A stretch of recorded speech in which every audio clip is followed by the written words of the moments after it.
We're going to be talking today at CypherCon about the geohashing project. My name is Scott Offord, and I'm with the geohashing project. Geohashing is a part of the Open Hash Foundation, and the goal and mission really of the Open Hash Foundation is to decentralize and open source Bitcoin mining. The geohashing project is a project with Nathan England as a contributor and myself. And what we're trying to do here is gamify Bitcoin mining and make Bitcoin mining fun and easy to learn. So a little bit about Open Hash Foundation and geohashing. So like I said, decentralization is important in Bitcoin mining. And what we're trying to do is promote that through getting people up and running on smaller scales throughout the world. There is a threat to Bitcoin centralization because a lot of large companies these days are consolidating their hash power in warehouses and large factories around the world. And anything that we could do to decentralize that and get more hash power into more people's hands around the world, the better. So through Open Hash and the geohashing project, we're aiming to do that through this nonprofit organization effort.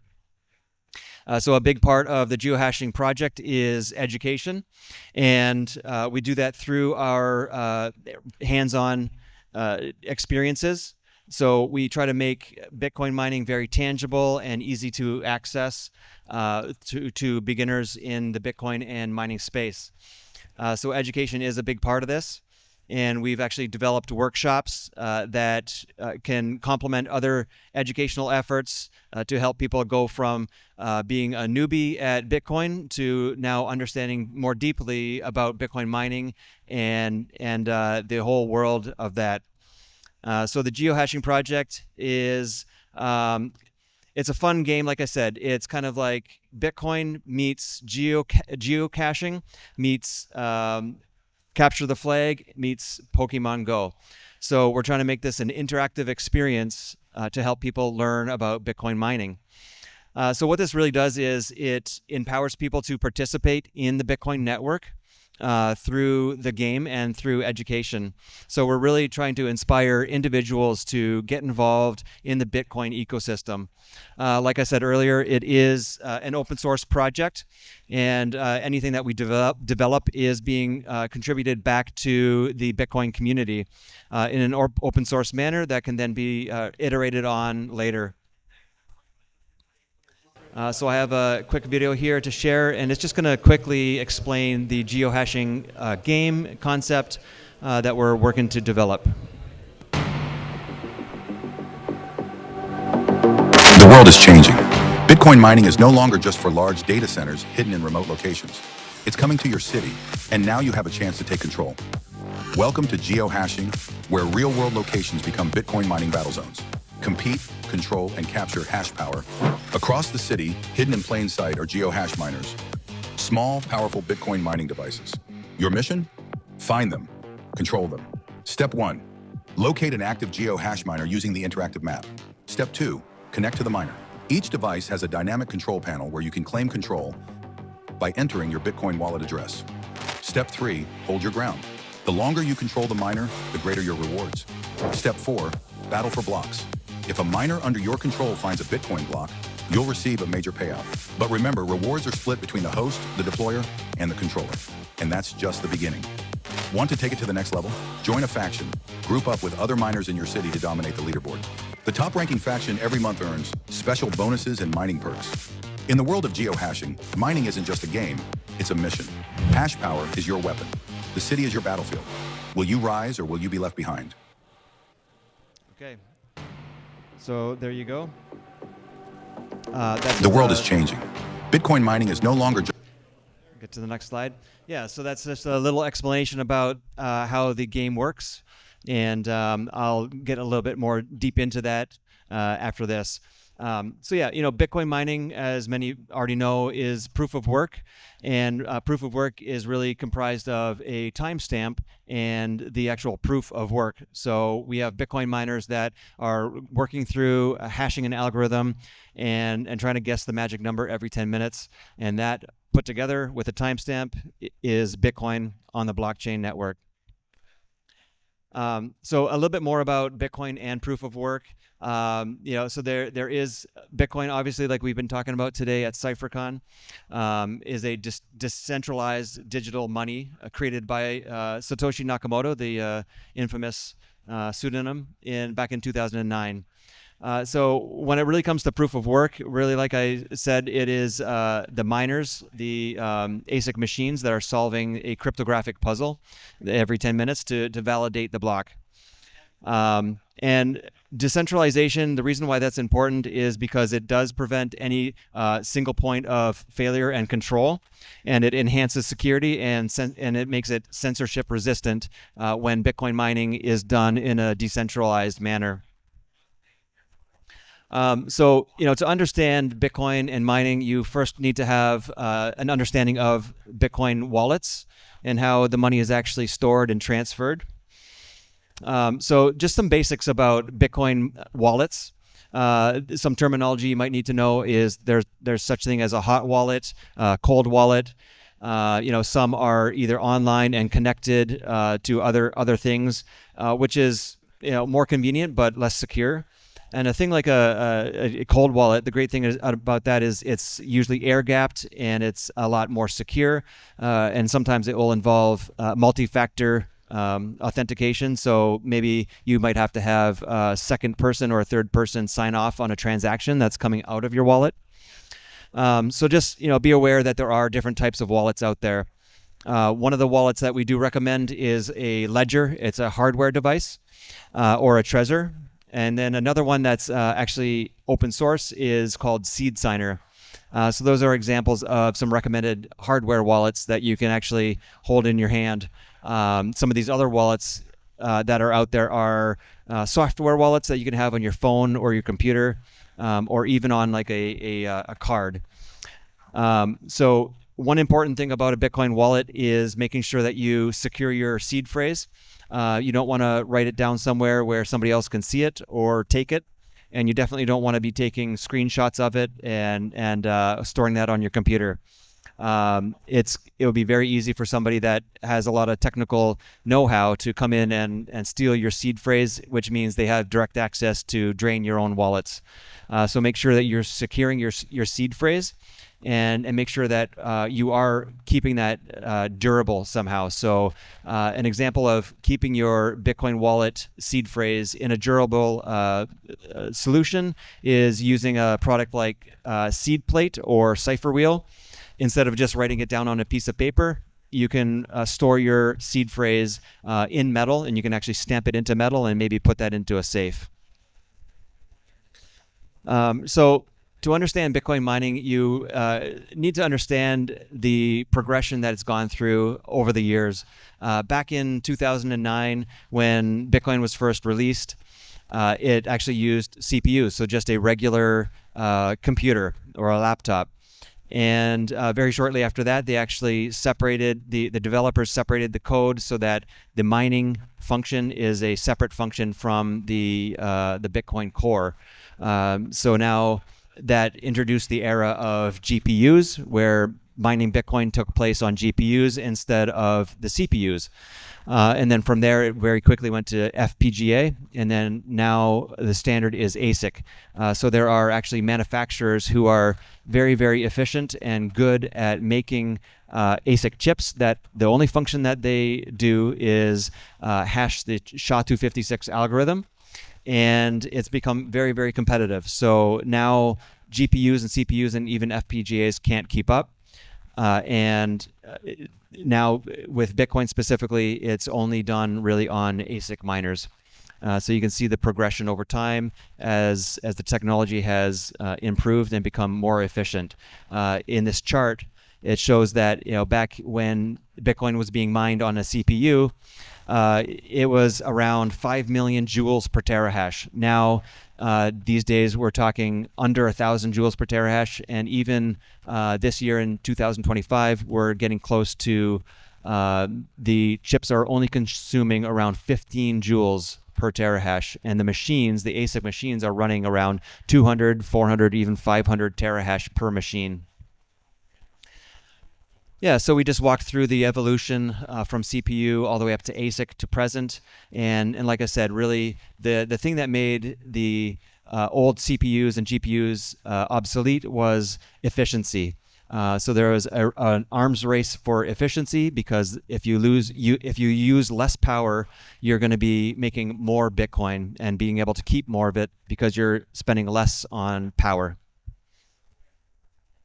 So now we'll get into a little bit of the hardware that Bitcoin is run on. And as you can see on the screen here, this is a BitAxe. A BitAxe is a single ASIC miner. It's good for home mining. So people who are first getting into Bitcoin might like to use a BitAxe. It's very inexpensive to get into. It does not consume much power. And it's really fun just to try to configure, try to figure out how to enhance it and make it better. Maybe you could swap out the fan that comes with it and add a better, more efficient or stronger fan. And there's some really fun things that you could do with it just from an educational standpoint. Really easy to just buy, plug in anywhere, and start hashing almost instantly. So with these BitAxe miners, these single ASIC miners, there are a few components to it. Obviously, there's the hardware, the actual physical PCB itself, and the ASIC, and the fan that's on it, as well as the screen, the LED screen. Another component is the firmware. So the software portion on a BitAxe actually runs on Axe OS firmware. So it's very easy to set up. It's configurable with Wi-Fi. Typically with Bitcoin miners, they are connected through the Ethernet port, but with a BitAxe miner, the convenience is that it actually does run off of Wi-Fi connectivity. So setup is pretty easy. Like I said, you have the hardware component. You can assemble it yourself, or you can buy them pre-made. And it's very easy to configure. So you just log in, find the IP address of the BitAxe device, and look for that on your phone or your laptop, and then you can log into it. And as soon as you find that page, it will open up in your browser or on your phone, and you'll be able to log in there and put in your Bitcoin wallet setting and configure the pool so that the miner will be actually hashing to your own wallet. Which brings me to geohashing. So the concept that we introduced earlier was that geohashing is a mix of geocaching, capture the flag, and Pokémon Go, all kind of mixed up in one. And we'll get into a little bit more about how we're using this in an educational format to really teach people how Bitcoin mining works. So we're making it fun by helping people to interact with other Bitcoiners and try to get to the top of the leaderboard. So geohashing gameplay is really all about treasure hunt. So it's a real world treasure hunt where you're combining exploration, physical exploration. You're going out and looking at different locations and trying to find this miner with the goal in mind to try to take it over and get it to hash to your own wallet instead of somebody else's wallet. So something to remember with geohashing is there are the different roles, as you saw in the first video. So the person that is controlling that miner at any given time could receive up to 50% of the Bitcoin rewards that the miner is hashing towards. And then the host, the company or the co-working center or maybe a cafe might receive the 25% payout because they are the host. And then the person that actually bought the miner and set it up at the cafe or co-working center would receive 25% of the reward as well.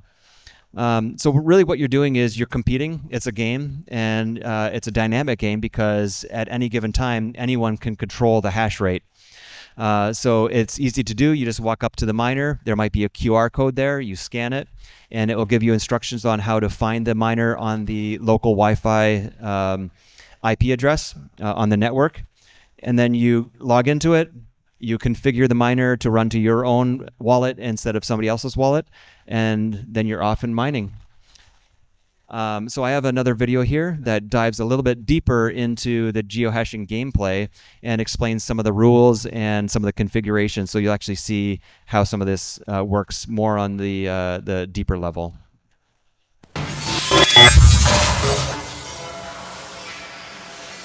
Bitcoin mining isn't just for giant data centers. It's here, in your city. Welcome to Geohashing, the real-world game where you capture mining hotspots, control the hash, and earn rewards in Bitcoin. First, you need a Nostr account to verify and track your mining activity. If you don't have one, create it. If you do, sign in and get ready to own the hash. Open the geohashing map. Look for active mining hotspots, cafes, co-working spaces, bookstores. Found one nearby? Time to move. Once you arrive, find the GeoHash miner. It could be anywhere, by the counter, on a bookshelf, near the Wi-Fi router. Found it? Scan the QR code to take control. Welcome to the AXOS dashboard. This is where the magic happens. Enter your Bitcoin wallet address. This ensures any mining rewards flow directly to you. You can use Moon Wallet, Wallet of Satoshi, or any Lightning-compatible Bitcoin wallet. You're in. The miner is hashing. Check the stats. Hash rate, uptime, mining pool connection. You're officially mining Bitcoin and racking in rewards. But be warned, you're not the only one hunting these miners. Others can knock you out by updating the wallet. Stay vigilant, check the map, and reclaim your hash.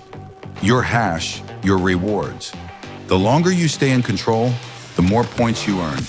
Redeem the rewards for prizes like Bitcoin conference tickets, geohashing swag, or Bitcoin mining machines. And with each block, remember, there's always a small chance to win a massive Bitcoin payout. Victory.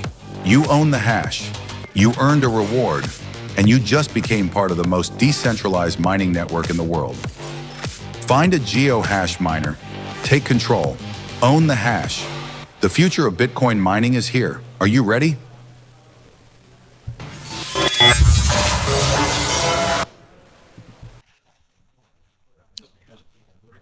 Awesome. Yeah, so that's a little bit more about the geohashing gameplay.